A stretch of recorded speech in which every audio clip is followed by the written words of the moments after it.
Fala galera, sejam muito bem-vindos ao canal, bora para mais um vídeo e hoje eu vou trazer para vocês uma empresa muito interessante e muito polêmica aí para a gente conhecer. Acredito que muitos de vocês já conhecem, mas para quem não conhece, fica aí que é uma empresa bem legal. E para quem já conhece, tem dinheiro nela ou pretende aportar, esse vídeo é muito importante para você, beleza? Então já deixa seu like, segue o canal, seu tempo é importante, bora pro vídeo. Bom, galera, a empresa em questão que a gente vai falar hoje é a Strategy, a antiga MicroStrategy. Eu confesso que eu não vejo tão de perto essa empresa, fazia uns 2, 3 meses que eu não a via, e até então ela tinha outro nome, né? Ela chamava MicroStrategy, ela era vermelha, tinha o logo diferente, agora ela é laranja aqui, botou o Bzinho do Bitcoin, enfim, isso faz tudo parte de uma estratégia dela que tá mudando basicamente de rumo, né?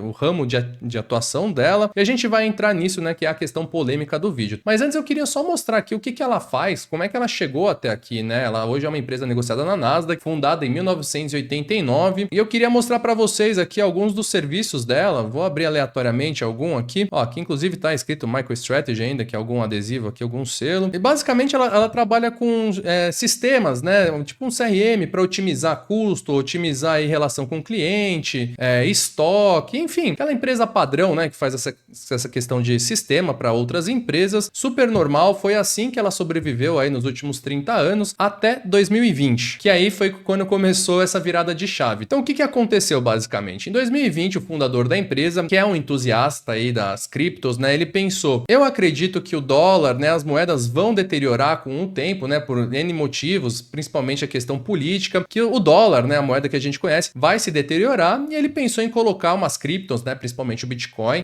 na tesouraria deles, justamente para tentar diversificar, né, sair um pouco desse risco, o que é super legítimo, uma estratégia bacana aí, né? Dar uma diversificada com Bitcoin. Só que o que aconteceu? Desde lá, né, de 2020, ele começou a comprar,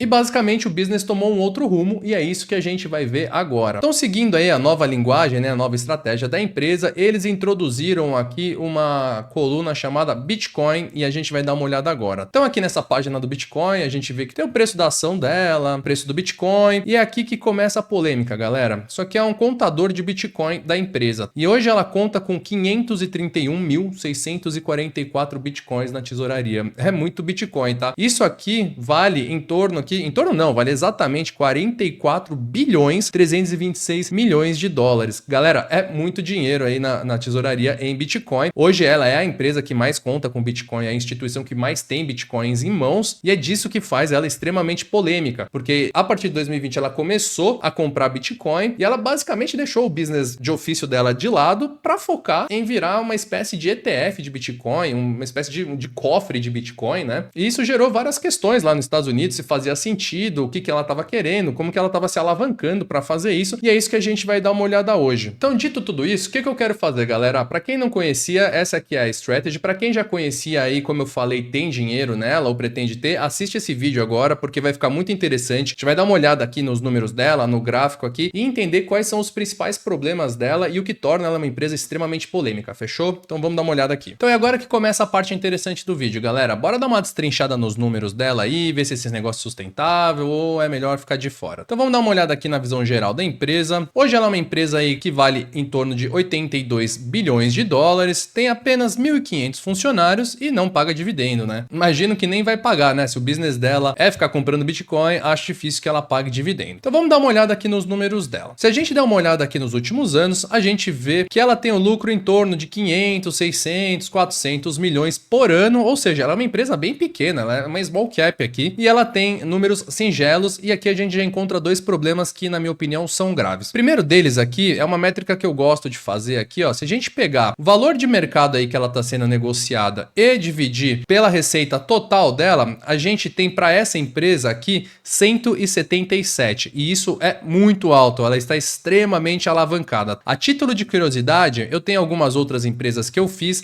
faz umas 2, 3 semanas essa lista, ou seja, tá um pouco menor, mas a gente pode ver aqui que a título de curiosidade, a Microsoft tem 11, a Apple 8, a Amazon, que é a melhor delas, tem 3, Nvidia, que é a mais cara de todas, tem 27, e essa empresa tem 177, ou seja, ela tá completamente deslocada aí em relação à valuation. Mas beleza, esse é o primeiro problema. O segundo problema é que se a gente colocar aqui no anual, a gente vê que ela tá estagnada, completamente estagnada, né? Ela faz 460 milhões, aí fez 500. Se a gente for voltando no tempo, ela faz 500, 400, faz muito tempo. Ela tá fazendo os mesmos valores aqui de 2010. Faz 15 anos aí que ela não consegue faturar mais. Na verdade, ela até tá perdendo, né? Porque ela não consegue nem seguir a inflação. Ou seja, é uma empresa extremamente estagnada, parou no tempo aí. E assim, de novo, não vejo isso tanto problema, porque faz parte, né, do business dela, tal. Eu não vejo isso como problema. A questão é basicamente que ela tá sendo negociada a um valor muito maior, obviamente por conta dessa questão do Bitcoin,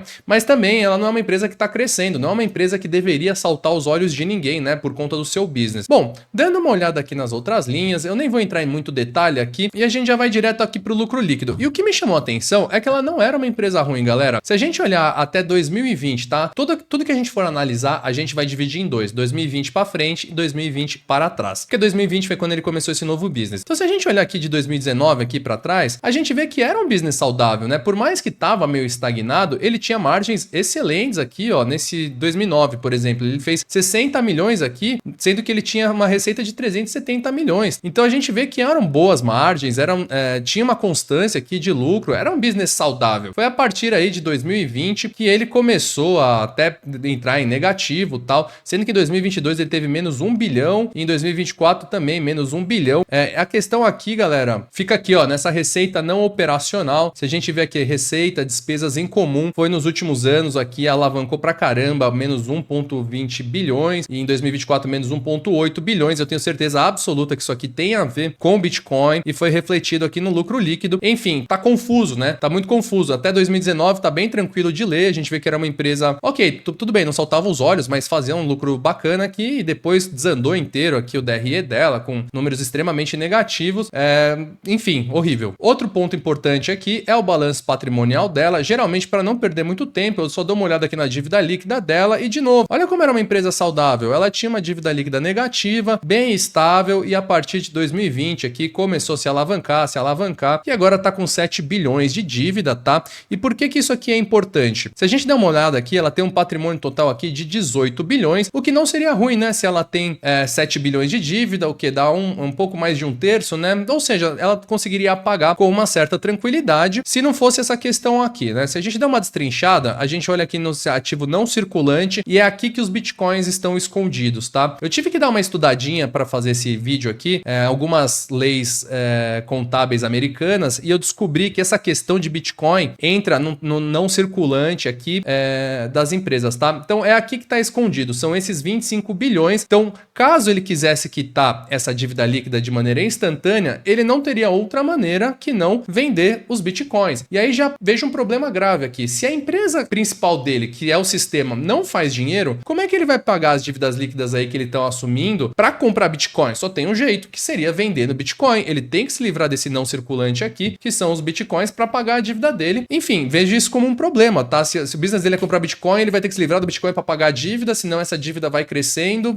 fica uma coisa meio confusa. E por fim aqui, o fluxo de caixa dele, a gente viu que era um fluxo de caixa, não crescia, né? Variava bastante e agora tá no negativo, tá? Não tá muito bacana. Só que o que a gente precisa anotar aqui é isso aqui, tá? Aqui no fluxo de caixa de atividades do financiamento, a gente vê que tem emissões e retirada de ações. Nada mais é que a empresa botando e tirando ações do mercado, né? Se ela tira ações, ela paga para isso. Se ela coloca ações no mercado, ela recebe a grana para isso. Então a gente vê que até 2020 ela tinha negativo, positivo, né? Que ela estava colocando, tirando. E a partir de 2021 que eles assumiram essa premissa de ficar comprando Bitcoin adoidado, começou a colocar um monte de ação no mercado. Em 2021 colocou $1 bilhão em ação, em 2023 2 e 2024 eles já colocaram 16 bilhões de dólares aí em ações no mercado, diluindo aí para muito mais acionistas, e eu vejo isso aqui como um grande problema, tá? E o que eu achei mais curioso de tudo isso é que você não precisa ir tão longe para descobrir isso aí, você não precisa entrar na relação com o investidor, nem nada. Eles mesmo colocam aqui na página deles. Lembra aqui que a gente entrou naquela página de Bitcoin? Se a gente ver aqui do lado, tem uma aba que chama Shares, né, as ações, e eles colocam aqui, ó, Basic Shares Outstanding, né, que seriam as ações aí no mercado, e a gente vê que vai crescendo aqui, ó, 95, 112, aí 168, 245 e já tá em 267, ou seja, em 4, 5 anos aqui ela quase que triplicou o número de ações dela circulando, e é óbvio, né, a estratégia deles é justamente aí soltando bastante ação no mercado para para pegar dinheiro e fazer o que com esse dinheiro? Comprar Bitcoin para inflar o caixa deles e cada vez ter mais Bitcoin. E aí eu te pergunto, que business lembra isso? Que business lembra que você precisa de pessoas entrando aqui para você engordar o seu business e dar dinheiro para quem já estava lá? Que business que te lembra isso, né? Enfim, eu até separei algumas matérias. Essa matéria aqui é de antes de ontem, aqui ó, dia 14, a gente tá no dia 16. MicroStrategy avalia emitir mais 2 bilhões em ações após adquirir mais Bitcoins. Aí eu separei outra aqui, ó, Strategy, compra mais Bitcoins, carteira supera 530 mil, ultrapassa 44 bilhões. Enfim, é basicamente isso aí. Eles ficam lançando ações no mercado para captar mais dinheiro e para colocar Bitcoin no seu caixa. E aí virar meio que um cofre aí de Bitcoins, né? Muito curioso esse business. Bom, pra gente finalizar aqui, é até meio título de curiosidade, porque eu acho que o gráfico dele basicamente é o gráfico do Bitcoin, né? Já que ele anda em função do Bitcoin. Vamos dar uma olhada aqui, tá? No gráfico dele, só pra gente entender como é que ele se movimenta. Eu até separei o gráfico do Bitcoin junto aqui, eu vou até tirar as linhas, tá?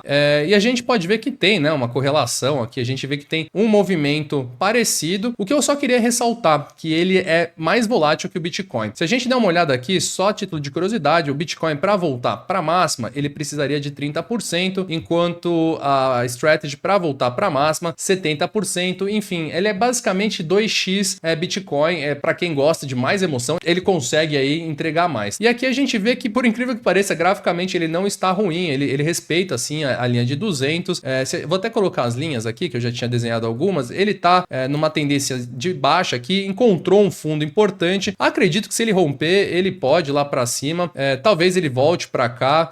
Se eu fosse pensar em comprar, provavelmente eu esperaria ele voltar para essa parte aqui de baixa ou até romper, que provavelmente ele entraria na região de sobrevendido aqui no nosso RSI. Enfim, não é uma empresa que me interessa muito. Lembrando, galera, eu não tenho absolutamente nada contra Bitcoin, tá? Eu acho que o Bitcoin é um jeito bacana aí de diversificar a carteira. Acho um business legal. Acho que ele veio para ficar. O meu problema aqui com a MicroStrategy é em relação à governança corporativa. Eu acho um business totalmente estranho. Eu não vejo uma clareza de como eles vão sustentar isso a longo prazo, porque se o business deles é emitir ação para comprar mais Bitcoin, até quando eles vão conseguir ficar emitindo ação? Até quando vai ter liquidez aí para ficar comprando e comprando e comprando ação? Meu problema não é exatamente o Bitcoin. O meu problema é que eles depositaram todas as fichas no Bitcoin, e se eu quisesse ter Bitcoin, eu não vejo motivo nenhum para estar comprando essa empresa. Eu preferiria muito mais comprar o Bitcoin. Vocês concordam comigo? Deixa aí nos comentários se vocês acham que eu tô falando alguma besteira ou se vocês têm essa empresa aí. Não me levem a mal, tá, galera? Eu só tô dando o meu ponto de vista aqui em relação a essa empresa. E agora, por fim, só pra gente finalizar o vídeo, eu vou deixar uma sugestão aí pra vocês, tá? Pelo amor de Deus, isso aqui não é sugestão de compra aqui. É só pra vocês pensarem em algumas estratégias alternativas a isso. Suponha que você fala, não, Bruno, eu entendo isso tudo que você tá falando, mas eu tô disposto a colocar pelo menos um dinheiro lá justamente porque ele tem basicamente 2x aí de volatilidade, né? Ele tem um beta de 2 aí em relação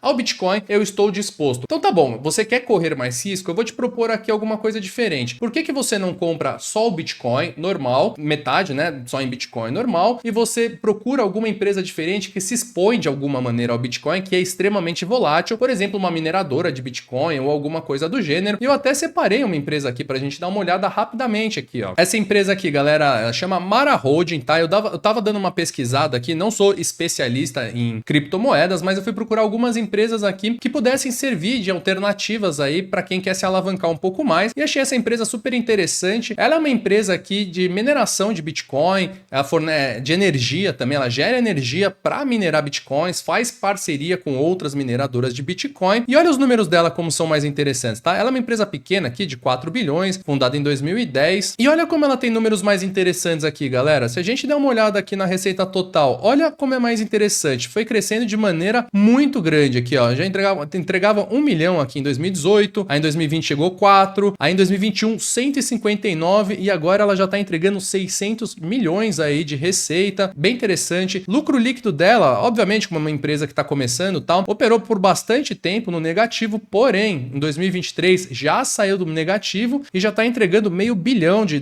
aí, ou seja, uma empresa bem mais saudável. Se a gente, o fluxo de caixa ainda tá no negativo, não tem problema, né, porque é uma empresa que tá crescendo, valor patrimonial da ação também vem crescendo, patrimônio total da empresa, olha que interessante aqui, ó, tava em milhões, né, bem pequenininha, agora já tá aqui, ó, 2023, 1,6 bilhões, 4,4 bilhões, enfim, galera, só trouxe aqui uma provocação aí de outras coisas que dá para fazer. Em vez de, vou colocar nessa empresa aí, por que não diversifica então em Bitcoin e nessa empresa? Essa empresa é extremamente mais volátil, mas é uma empresa interessante, é uma empresa que tem o caixa extremamente mais saudável que a da MicroStrategy. Na verdade, foi só uma reflexão aqui de outras possibilidades que podem ser feitas. Então, basicamente é isso, galera. Por favor, quem tem essa empresa, não fique bravo comigo. A minha intenção não é ser polêmico nem nada. De novo, não tenho nada contra o Bitcoin. Só quis trazer aqui que, na minha opinião, não é uma empresa que tem um business sustentável. Eu acho que o principal ponto aqui não é questão de cripto, não é questão de sistema aí, de CRM, e sim de governança corporativa. Achei a governança corporativa extremamente questionável. Não entendi muito bem aí como é que eles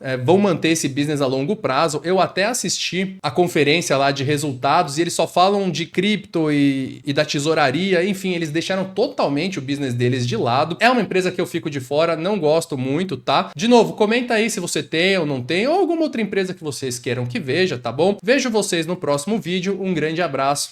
Falou!